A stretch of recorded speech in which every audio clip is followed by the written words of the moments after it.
원래 성경 인물 쭉 지금 말씀을 나누고 있는데 역사적으로 보면 지금 욥기가 툭 튀어나오면 안 돼요. 근데 제가 새벽에 기도하면서 하나님 이제 다음에 어디 할까요? 이랬는데 욥기서 말씀이 감동을 주셨어요. 그래서 욥기서를 오늘 하고 다음 주에 이제 에스더, 그 다음에 느헤미야 이렇게 풀어가려고 합니다. 저는 욥기서 내용이 많잖아요. 근데 또 아시겠지만 내용이 마음이 어렵잖아요. 그래서 이것저것 참 묵상하면서 저도 막 너무 복잡하고 마음도 좀 힘들었던 한 주였습니다. 일단 욥 시대는 약 BC 2000년경을 보고 있습니다. 그리고 기록한 시기를 본다면 BC 950년경에 이 욥기서가 기록이 됐다고 보는 거죠. 욥은 족장 시대의 인물입니다. 바벨론 시대에 에스겔이라는 선지자가 있었는데 이 에스겔이 욥을 노아, 다니엘과 함께 구약 시대의 3대 의인으로 뽑았습니다. 대단한 인물인 거죠. 욥기 1장 1절 볼까요? 우스 땅에 욥이라 불리는 사람이 있었는데 그 사람은 온전하고 정직하여 하나님을 경외하며 악에서 떠난 자더라. 욥은 온전하고 정직하여 하나님을 경외하며 악에서 떠난 자래요. 욥이라는 이름의 뜻은 회개하는 자 이런 뜻도 있고요. 박해받는 자라는 뜻도 있습니다. 이 1절에서 지금 욥이 온전하고 정직한 자라고 말하고 있는데 이게 어떤 부분이냐면 이 어원의 뜻을 보면 결국 그렇습니다. 욥은 이 사람과의 수평 관계와 하나님과의 이 수직 관계가 흠이 없다는 거예요. 퍼펙트하다는 거예요. 그런 사람으로 표현하고 있는 겁니다. 심지어는요 하나님도 욥의 신앙을 칭찬하고 있어요. 욥기 1장 8절 볼까요? 여호와께서 사탄에게 이르시되 네가 내 종 욥을 추위하여 보았느냐? 그와 같이 온전하고 정직하여 하나님을 경외하며 악에서 떠난 자는 세상에 없느니라. 하나님이 볼 때도 욥은 신앙적으로 너무나 완벽한 거예요. 뭐 흠잡을 게 없는 거죠. 욥의 인생을 조금만 더 본다면 욥기 1장 3절 볼까요? 욥은요 사람들 앞에서 흠잡을 것 없는 훌륭한 인격을 가진 사람이었습니다. 1장 3절 볼게요. 그의 소유물은 양이 7,000마리요 낙타가 3,000마리요 소가 500결이요 암나귀가 500마리이며 종도 많이 있었으니 이 사람은 동방 사람 중에 가장 훌륭한 자라. 지금 욥의 부를 나열하고 나서 마지막에 뭐라고 하냐면 동방 사람 중에 가장 훌륭한 자라고 말하고 있어요. 이 말의 뜻은 뭐냐면 욥이 재산만 많은 것이 아니라 경제적인 능력만 뛰어난 것이 아니라 그의 인격도 위대하다고 표현하는 거예요. 가장 훌륭한 자라고 최상급으로 표현하는 것은 다른 사람과 비교할 수 없을 만큼 그의 인격은 너무나 아름다웠다라는 거예요. 우리도 그런 거 느끼잖아요. 우리가 예수 잘 믿는 사람과 신앙적인 대화를 하면 얼마나 은혜롭습니까? 근데 그 사람의 인격까지 아름다우면 더 은혜가 되는 거예요. 근데 반대로 예수를 잘 믿는다고 하는 분하고 은혜로운 얘기를 하는데 그 삶 속에서 너무 거친 인격을 보면 이게 은혜가 되는 게 아니라 사실 조금 거부감을 느끼게 되죠. 아름다운 인격은 다른 사람에게 따뜻한 마음을 줍니다. 그러니까 욥은 재산만 많은 게 아니에요. 다른 사람들에게 따뜻하게 대해주고 다른 사람들에게 아주 좋은 사람으로 여겨졌다는 거예요. 우리가 이 말씀을 통해서 짐작할 수 있다는 겁니다. 또 욥의 삶은요 회개가 생활화였어요. 회개가. 욥기 1장 5절 볼까요? 그들이 차례대로 잔치를 끝내면 욥이 그들을 불러다가 성결하게 하되 아침에 일어나서 그들의 명수대로 번제를 드렸으니 이는 욥이 말하기를 혹시 내 아들들이 죄를 범하여 마음으로 하나님을 욕되게 하였을까 함이라. 욥의 행위가 항상 이러하였더라. 뭐 이해되시죠? 욥이 자녀들이 이렇게 뭐 잔치를 갖거나 뭐 생일 파티를 하거나 그러면 뭐 식사하면서 포도주도 먹고 이렇게 놀지 않겠습니까? 그러고 나면 꼭 이 욥은 하나님께 번제를 드렸다는 거예요. 왜냐하면 혹시라도 우리 자녀들이 놀다가 뭐 말이나 생각이나 행동에서 죄를 지었을까 봐. 그래서 번제를 드리면서 항상 회개를 했다는 거예요. 근데 모세 이전의 족장 시대에는 가정의 제사장이었어요. 그래서 가정의 제사장 역할을 해야 됩니다. 그래서 번제를 드려야 돼요. 그러니까 욥은 그 역할을 잘 감당하고 있었던 거죠. 그러니까 자신만 거룩하게 구별된 삶을 사는 것이 아니라 그 가족들을 위해서도 늘 하나님께 제사를 드리면서 이 거룩함을 유지했던 인물이 욥이었습니다. 근데요, 이게 일시적으로 단일적으로 한번 이렇게 한번 제대로 예배드린 게 아니라 뭐라고 했다고요? 항상 그리하였다. 늘 그렇게 살았던 인물이에요. 너무 괴리감 느끼지 않습니까? 목사인 저도 이렇게 못 사는 것 같아요. 욥이 너무 완벽해요. 그래서 더 은혜가 안 됐던 것 같아요. 너무 마음이 힘들었던 것 같아요. 너무 완벽해서. 이렇게 신실하게 사는 욥에게 어떤 일이 일어났을까요? 욥기서 1장 6절에서 12절은 먼저 하나님이 천사들과 함께 이렇게 대화하는데 갑자기 사단이 찾아왔어요. 그래서 하나님이 사단과 천상회의를 하게 되죠. 욥기서 1장 7절입니다. 여호와께서 사탄에게 이르시되 내가 어디서 왔느냐? 사탄이 여호와께 대답하여 이르되 땅을 두루 돌아 여기저기 다녀왔나이다. 사탄이 어떤 존재입니까, 여러분? 사탄이 어떤 존재예요? 베드로전서 5장 8절 보면 잘 표현하고 있어요. 근신하라 깨어라 너희 대적 마귀가 우는 사자같이 두루 다니며 삼킬 자를 찾나니. 사탄은요 이 땅을 두루 다니고요 우리 환경 모든 것을 다 두루 다닙니다. 그러면서 어떤 사람을 찾는다고요? 삼킬 자를 찾는다고요. 사탄이 삼킬 자를 늘 찾는다는 거예요. 어떤 사람을 찾습니까? 예수님을 이제 막 믿고 신앙이 연약한 사람을 찾아요. 동물의 왕국에서도 그러잖아요. 사자나 호랑이가 먹잇감을 구할 때 사슴 무리가 있어요. 그러면 어떤 사슴을 딱 찝습니까? 그 무리에서 약간 소외되거나 다리를 살짝 절거나 약해 보이는 애를 아예 딱 보고 있다가 그 먹잇감만 보고 달려요. 막 사자 옆에 사슴이 막 지나가도요 얘 신경 안 써요. 딱 자기가 찍은 먹잇감만 달려가서 탁 물어버립니다. 근데 그게 사탄이라고요. 딱 믿음이 연약한 성도 딱 봤다가 흔들리고 있을 때 사탄이 콱 물어버린다는 거예요. 근데 또 사탄은요 반대로 믿음이 좋은 성도, 하나님의 나라를 잘 확장하고 있는 그 믿음의 성도도 늘 호시탐탐 노리고 있다는 거예요. 또 공동체 안에서, 교회 안에서 교회나 목회자에게 불평이 있는 사람, 불만이 있는 사람들도 사탄이 삼킬 수 있는 자고요. 또 이 교회 공동체 안에서 소외되는 사람들도 사탄이 삼킬 수 있는 그런 대상자가 되고요.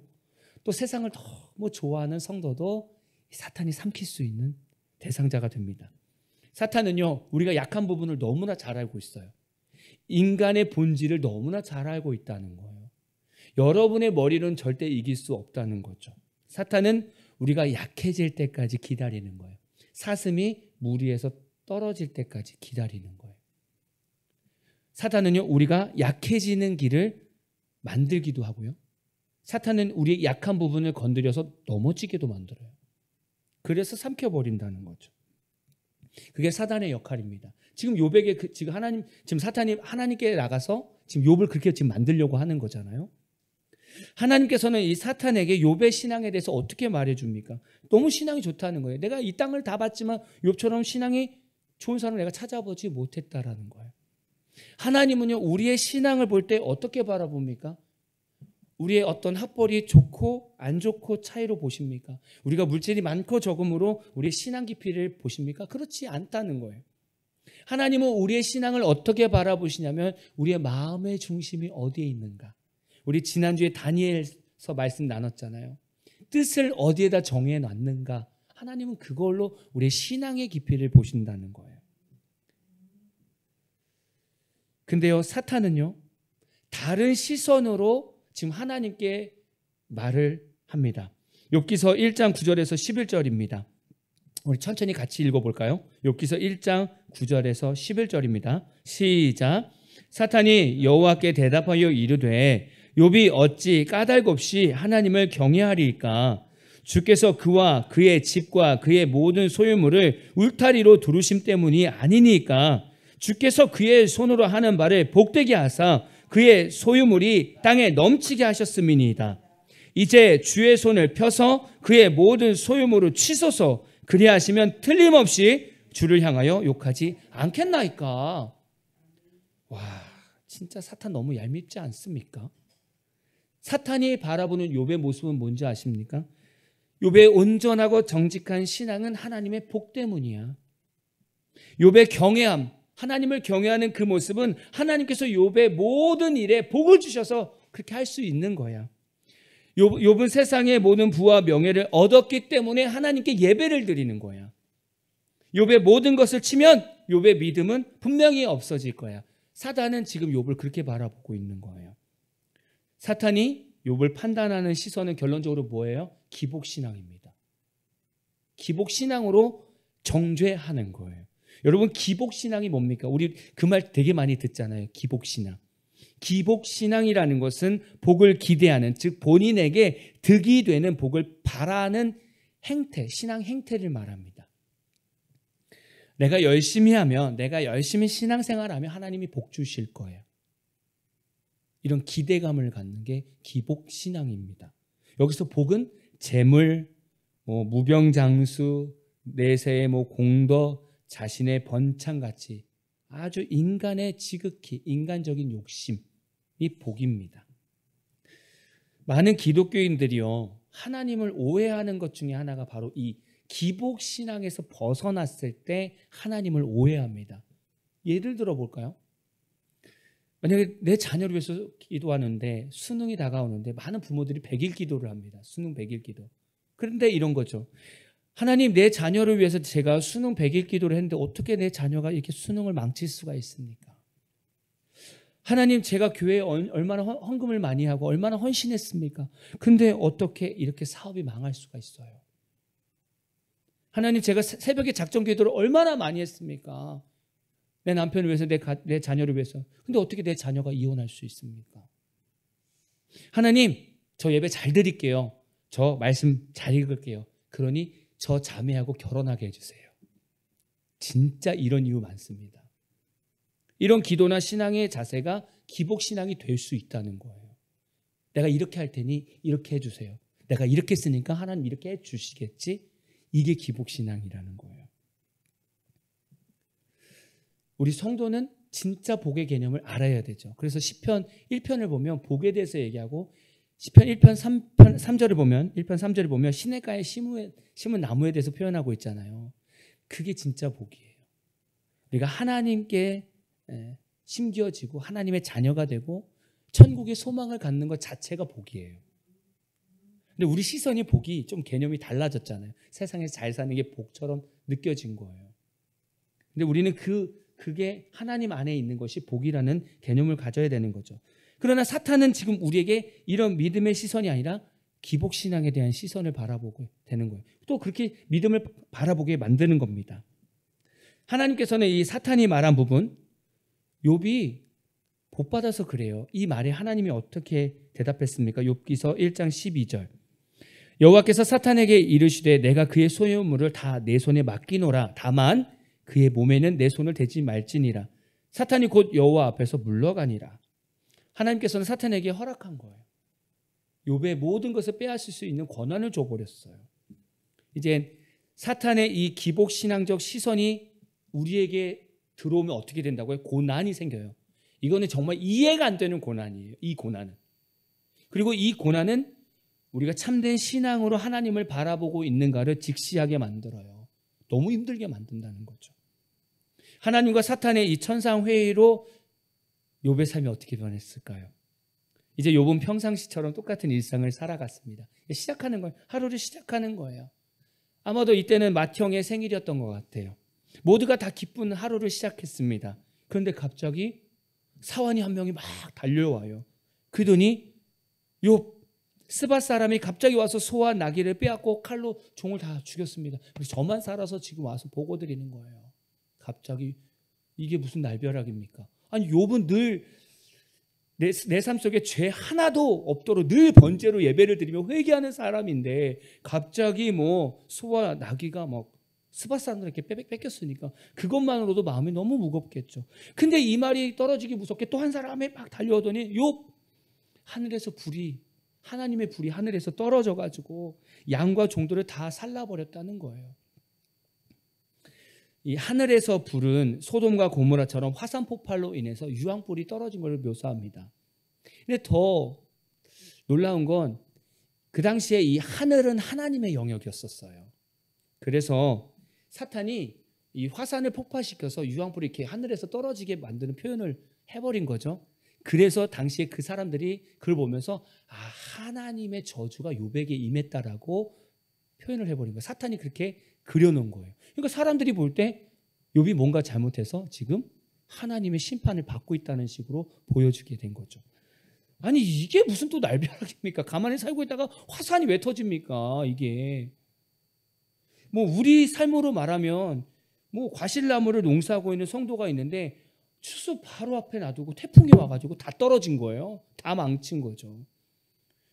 여러분 이러면 성도 마음이 추스려지겠습니까? 우리도 그렇잖아요. 우리도 자연을 통치하시는 분이 하나님이라고 믿고 있잖아요. 근데 내가 그렇게 열심히 신앙생활 하는데 추수를 앞두고 갑자기 태풍이 와서 다 떨어지고 다 무너졌다고 생각해 보세요. 하나님을 원망하지 않을 사람이 몇 명이나 있겠습니까? 지금 욥의 삶에 어려움이 있는데 이것도 어려운데 또 한 사람이 또 달려와서 또 욥 갈대아 사람이 새 무리로 와가지고 낙타를 뺏어가고 또 종들을 다 죽였어. 이렇게 얘기하는 거예요. 우리 삶으로 말하면 계속되는 우리 주변의 지인들 통해서 배신당하고 사기당하고 막 계속 내 삶이 다 무너지는 거, 다 뺏기는 거예요. 너무 어려운 현실이죠. 거기에 또 한 사람이 또 달려오는데 욥 주인의 자녀들이 그들의 맏형의 집에서 음식을 먹으며 포도주를 마시는데 거친 들에서 얼마나 큰 바람이 불었는지 그 집에 내 모퉁이를 딱 치니 그 집 뚜껑이 그냥 무너진 거죠. 그래서 10명의 자녀가 다 죽었다는 거예요. 이거는 뭐 이제 욥이 버틸 수가 없는 거예요. 다 잃은 거죠. 재산이고 자녀고 다 잃었어요. 우리로 말하면 우리 주변에도 부모보다 먼저 자녀를 세상을 떠나보낸 부모들이 너무 많아요. 뭐 저희 부모님도 마찬가지입니다. 저는 몰랐는데 어렸을 때 몰랐는데 제가 20대 때인가 뭐 호적을 뛸 일이 있었는데 뛰었더니 저희가 4형제인데 첫째 형 바로 밑에 딸이 있었던 거예요. 근데 제가 여쭤봤어요 어머니한테. 그랬더니 그때서야 말씀해 주시더라고요. 딸이 태어났는데 그때가 너무 목회하면서 너무 힘들어가지고 결핵에 걸렸나? 그래서 1년밖에 안 됐는데 딸이 죽어버렸어요. 몰랐죠. 아마도 저희 어머니는 지금도 1년밖에 안 산 그 딸이 지금도 기억에 남을 거예요. 부모의 입장에서 원치 않는 이유로 자녀를 먼저 보내면 그 마음 추스리기 너무 어렵습니다. 저희 큰형님도 이제 세상을 떠난 지 꽤 됐죠. 근데 저희 아버님이 큰형님을 먼저 보내고 나서 많이 몸이 약해지셨어요. 부모는 그렇다는 거죠. 부모는. 지금 욥을 보십시오. 10명의 자녀가 그 자리에서 그냥 한 번에 다 죽어버렸어요. 이거는 어떤 말로도 위로가 안 되는 거예요. 어떤 말로도 위로할 수가 없는 거예요. 여러분 욥의 입장을 생각해 보십시오. 욥은 지금 평소와 똑같이 하나님 안에서 살고 있는 거예요. 여전히 신앙 안에서 살고 있는 거예요. 근데 어느 날 한날 그냥 우르르 다 무너져 버렸어요. 재산이고 가족이고 다 떠나버린 거예요. 이런 고난이 찾아온 거죠. 하나님을 믿는 성도 입장에서 이런 환경이 이해가 되냐고요. 이해가 되냐고요. 안 되죠. 제가 그래서 설교 준비하면서 참 어려웠던 것 같아요. 이해가 안 돼요. 사람의 입장으로 이게 이해가 안 되는 거예요. 저도 이제 설교를 준비하면 묵상하면서 뭔가 하나님의 마음을 요만큼이라도 뭔가 깨닫고 헤아려지면서 써야 뭐 잘 이렇게 쓰는데 막 계속 삐그덕거리는 거예요. 왜냐하면 하나님의 마음이 인간의 생각으로, 제 인간의 생각으로 헤아려지지 않으니까. 제가 봐도 이 상황이 이해가 안 되니까. 모든 저주가 다 그냥 자신에게만 있는 것처럼 느껴진다면 누가 하나님을 믿겠습니까? 누가 하나님 붙들겠습니까? 욥이 이런 상황인데 어떻게 하나님을 붙들겠습니까? 우리에게도 욥 같은 상황이 생길 수 있다는 거예요. 내가 특별한 죄가 없는데, 내가 뭐 특별히 하나님 앞에 잘못한 게 없는데, 나는 정말 열심으로 하나님 앞에 늘 예배드리고 있는데 갑자기 말도 안 되는 고난이 막 찾아오는 거예요. 그럴 수 있다는 거예요. 그럼 오늘 말씀을 꼭 기억하십시오. 욥의 마음이 갈기갈기 찢어졌을 거고요. 너무나 괴로웠을 거예요. 인생 최대 위기에 빠진 욥은요, 하나님께 어떻게 반응했을까요? 욥기서 1장 21절 22절입니다. 이르되 내가 모태에서 알몸으로 나와 싸운즉 또한 알몸이 그리로 돌아가올지이다. 주신 이도 여호와시요 거두신 이도 여호와시오니 여호와의 이름의 찬송을 받으실지니이다 하고 이 모든 일에 욥이 범죄하지 아니하고 하나님을 향하여 원망하지 아니하니라. 저는 이것도 이해가 안 가는 거예요. 죄송한 말이지만 저는 이것도 이해가 안 가요. 모든 게 다 뺏기고 자녀가 다 죽었는데 뭐라고 하냐면 이거 주신 것도 하나님이시고 이걸 가져가시는 것도 하나님이십니다. 그냥 하나님만 찬양합니다. 저 하나님 원망하지 않습니다. 이렇게 고백해버리네요. 이게 욥의 신앙이었습니다. 근데요, 이 사탄이 얼마나 나쁜 놈인지 이걸로 끝내지 않는다는 거예요.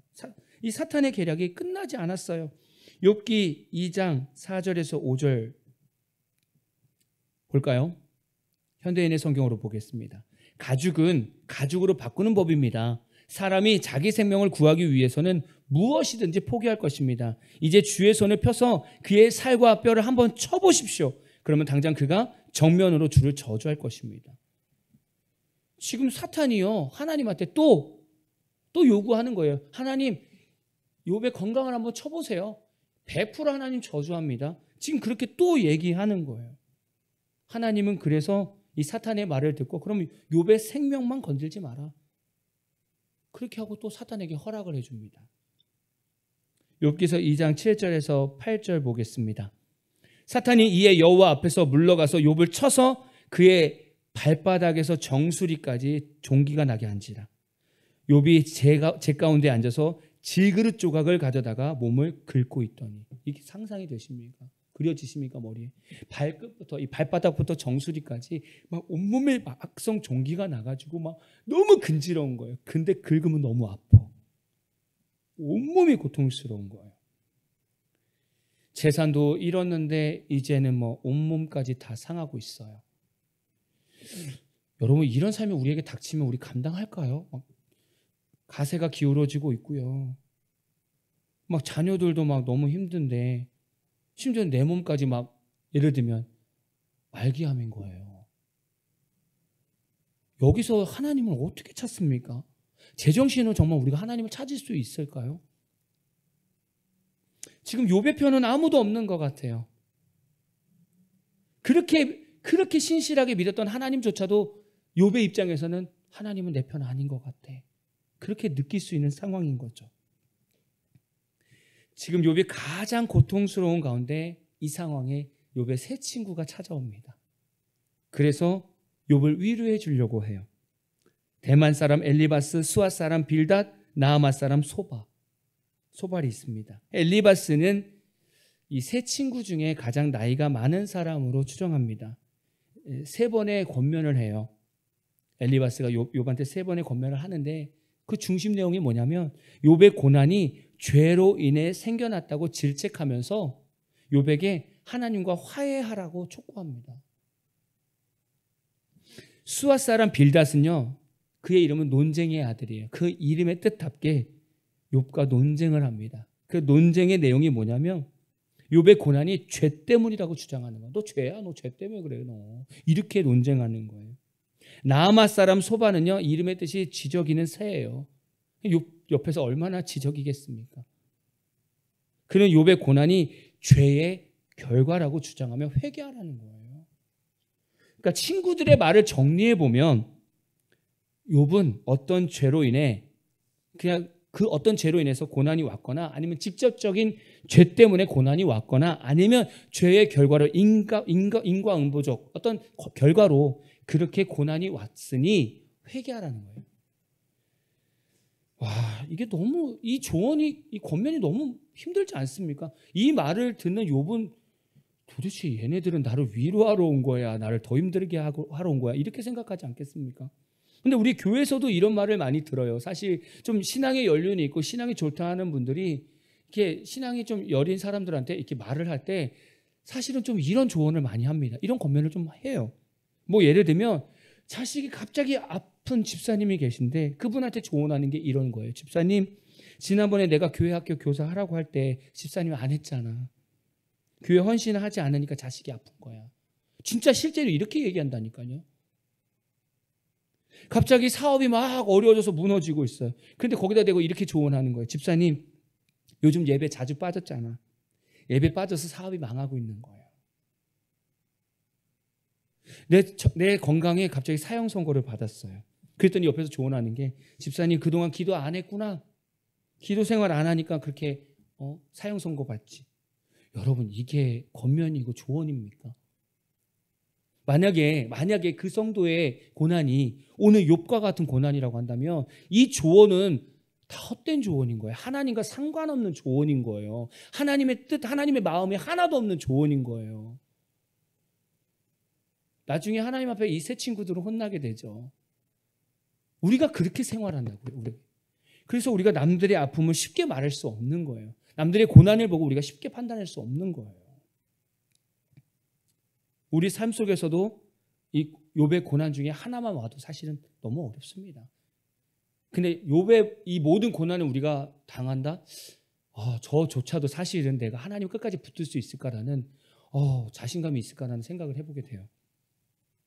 우리는 욥의 고난이 어디서 왔는지 성경에서 알 수 있어요.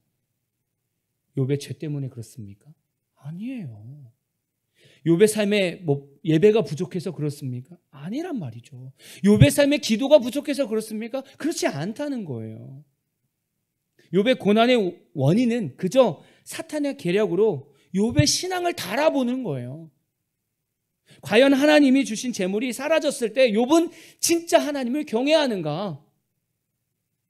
과연 하나님의 복이 다 사라졌을 때 과연 욥은 진짜 하나님을 하나님답게 믿고 있는가? 그냥 사단이 원하는 건 그거예요. 분명히 욥은 기복신앙일 거야. 모든 게 다 사라지면 욥은 분명히 무너질 거야. 그걸 보는 거예요. 우리에게도 이런 고난이 있을 수 있다는 거예요. 욥은 어떤 사람입니까? 사단의 계략에 패배한 욥입니까? 그렇지 않다는 거예요. 결국 욥은요, 모든 것을 잃어도 하나님 앞에서 입술로 범죄하지 않은 사람이에요. 욥기 3장 10절 볼까요? 그가 이르되 그대의 말이 한 어리석은 여자의 말 같도다. 우리가 하나님께 복을 받았은즉 화도 받지 아니하겠느냐 하고 이 모든 일에 욥이 입술로 범죄하지 아니하니라. 욥의 아내가요, 막 그냥 기와장으로 막 종기를 막 긁고 있으니까 막 참다 못해서 욥의 아내가 아니 그냥 하나님을 그냥 저주하고 죽어버려. 그냥 왜 이렇게 살아? 이렇게 얘기하는데 그 다음에 지금 욥이 이렇게 고백하는 거예요. 모든 일에 욥이 입술로 범죄하지 않았다는 거예요. 어떻게든 하나님께 믿음으로 자꾸 살려고 고백했다는 거죠. 너무나 이 욥의 모습을 보면서 다시금 저의 신앙을 좀 돌아보게 되는데, 사탄이 볼 때 사람 기준에서 이 욥의 신앙은 어떤 것 같습니까? 이미 사탄의 계략은 무너진 거예요. 진 거예요, 사실.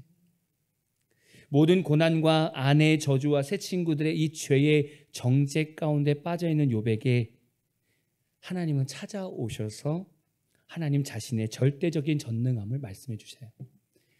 여러분, 만약에 신앙생활하면서 하나님에 대한 믿음이 떨어지고요, 하나님에 대한 어떤 자신감이 없으면 욥기서 38장부터 41장까지를 한번 읽어보십시오.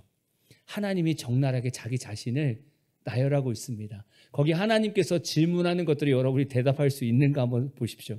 제가 몇 구절을 같이 여러분과 보려고 합니다. 욥기서 40장 16절에서 25절 현대인의 성경으로 볼 건데요, 하나님이 욥에게 질문을 던집니다. 계속 질문을 던지는데 여러분 들어보시고 대답할 수 있는 것이 있나 한번 보십시오.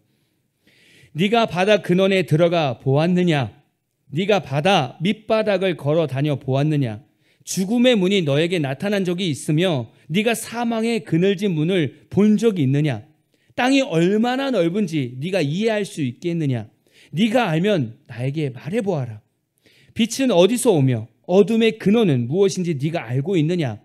너는 빛과 어둠의 범위가 얼마나 되는지 알고 있으며 그 근원까지 가는 길을 아느냐? 네가 나이를 많이 먹었으니 알고 있을지도 모르겠다. 너는 눈 창고에 가본 일이 있으며 우박 창고를 본 일이 있느냐? 나는 이것들을 환난 때나 전쟁 시를 위해서 저장해 놓았다. 너는 빛이 확산되는 지점과 동풍이 땅으로 흩어지는 지점에 가본 일이 있느냐? 폭우가 흘러 내려가는 골짜기 길을 누가 만들었으며 번개가 다니는 길을 누가 만들었느냐? 여러분, 하나님 질문에 대답할 수 있는 사람 있어요? 와, 저는 이 하나님의 직설적인 자신의 전능함을 나타내 보이는데, 와, 갑자기 마음이 풀리기 시작했어요. 우리가 이런 하나님을 믿고 있구나. 우리가 이런 하나님을 믿고 있는 거예요. 너무 놀랍지 않습니까? 어떻게 우리가 바람의 향기를 볼 수 있습니까? 바람의 길을 볼 수 있습니까? 우리가 하나님께서 말씀하신 것 그 하나도 못해요. 하나도 못합니다. 하나님께서 지금 욥에게 내가 이렇게 전능한 하나님이야 라고 보여줘요. 여러분, 하나님 질문에 답할 수 있으십니까? 없어요. 우리는 그냥 하나님의 전능함에 무릎 꿇고 그저 순응을 해야 하는 존재예요. 그냥 순응하는 겁니다. 단순히 내 삶에 슬픔이 오고 고난이 와서 하나님을 쉽게 판단할 수 없어요. 하나님을 미워할 수도 없어요. 하나님을 불평할 수도 없어요. 이 말씀을 보면 그냥 우리는 하나님 앞에서 털포덕 그냥 무릎을 꿇을 수밖에 없어요. 하나님의 전능함을 들은 욥의 반응은 무엇입니까? 욥기서 42장 1절에서 6절입니다. 현대인의 성경으로 볼게요.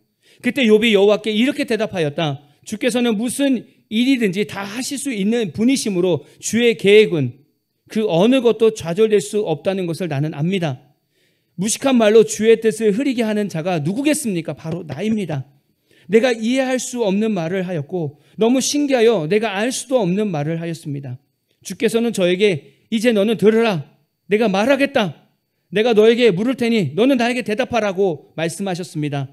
전에는 내가 주께 대하여 귀로 듣기만 했는데 이제는 내 눈으로 주를 직접 보았습니다.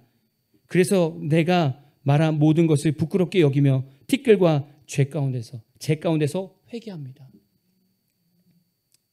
이제는 사탄과의 어떤 영적 전쟁 떠난 거예요. 이미 사탄은요, 욥을 바라보면서 하나님을 절대적으로 믿는 것을 보게 됐어요. 근데 하나님께서 정리시켜 주시는 게 뭐냐면 계속 욥은 친구들과 대화하면서도 나는 무죄하다, 나는 죄가 없다, 늘 정의를 얘기하고 있어요. 근데 거기서 하나님이 탁 나타나셔서 정리하는 거예요.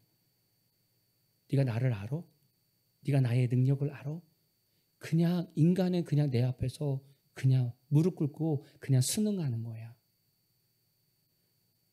너희들이 악어하고 싸워서 이길 수 있어? 그걸 내가 만들었는데 너는 크신 하나님을 바라보라는 거야. 이거는 그냥 절대적인 거예요. 그냥 우리가 여기다가 따질 수가 없는 거예요. 뭘 따지겠습니까? 우리가 알 수 없는 고난이 가득할 때 여러분이 하실 수 있는 거 있으십니까? 하나님의 마음을 다 헤아릴 수 있습니까? 하나님이 우리에게 실수하셨다고 비판할 수 있습니까? 내 마음에 힘듦과 어려움이 있는데 이게 풀리지 않았다고 하나님이 무능력하다고 말할 수 있습니까? 그럴 수 없다는 거예요.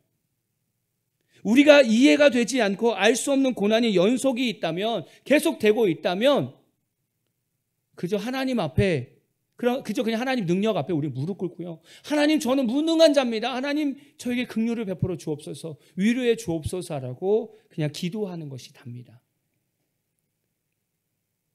오늘은 그거예요.